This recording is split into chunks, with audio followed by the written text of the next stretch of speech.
If you've ever tried to lose fat, you've probably heard a lot of advice, like don't eat carbs, don't eat after 7 p.m., do more cardio or eat these fat-burning foods. The problem is, a lot of the advice simply isn't true. As a registered dietitian and personal trainer, I hear these myths all the time from people trying to lose weight. And many of them actually make fat loss harder, not easier. So in this video, I want to break down some of the most common fat loss myths I see and hear as a dietitian, and explain what the research actually shows. Part of the reason fat loss is so confusing is because nutrition advice online is incredibly noisy. Every year there's a new best diet.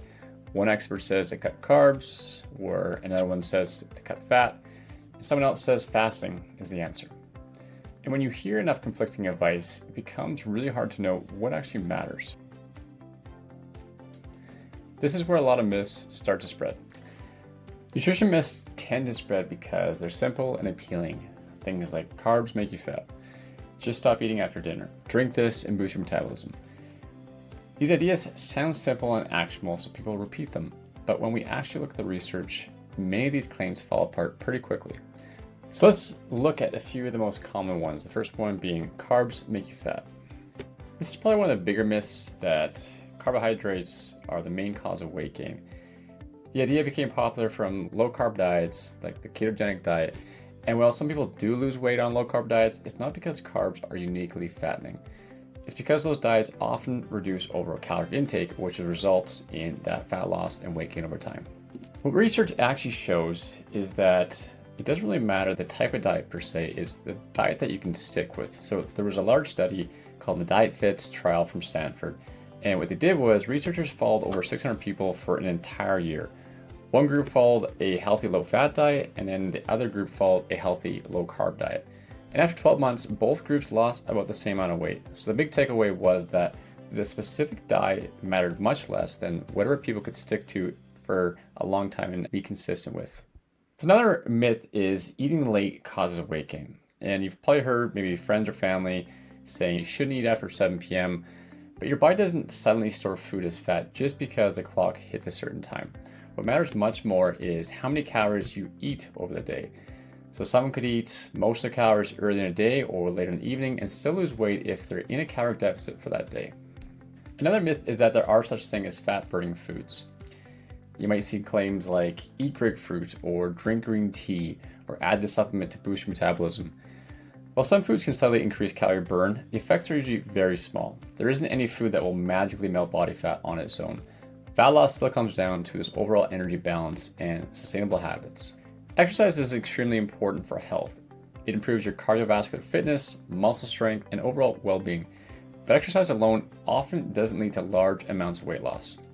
One reason is that people often overestimate how many calories they burn during workouts.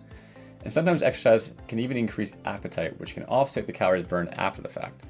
This is why nutrition usually plays the largest role in fat loss.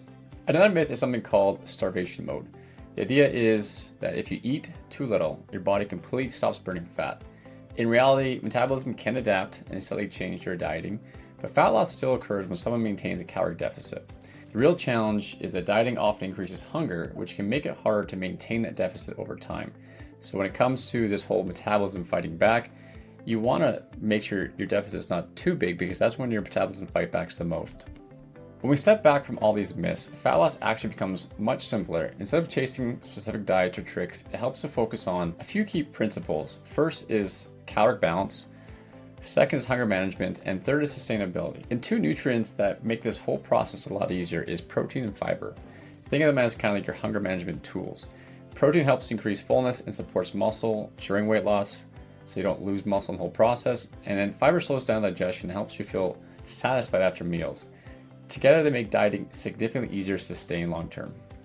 One of the biggest predictors of fat loss success is consistency over time. Fat loss rarely happens in a straight line. Unfortunately, it's up and downs. There's going to be plateaus and fluctuations. So instead of trying to find the perfect diet, the goal is to build habits you can actually maintain long term. The biggest takeaway from all of this is that fat loss myths are often distractions.